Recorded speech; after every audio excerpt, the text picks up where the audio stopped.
Hello, Bill Sherrill here from Sherrill Tire and Service, and we're here today all about the car conversation with Andy at the Food and Farm Exploration Center in Plover.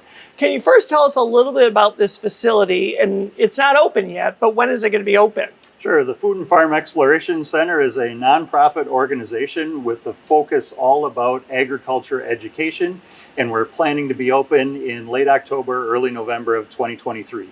And we are in the garage that's going to have the availability to see some really big equipment. We are. This is the Farm Tech Shed with one of the largest overhead doors ever built and installed. And the whole purpose of this room is to bring in the really big farm equipment in a safe environment for our visitors and guests to get up close and personal and look at what makes the farming world go around.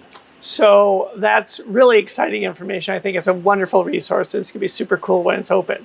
However, first, to you personally, what was the first vehicle you ever drove?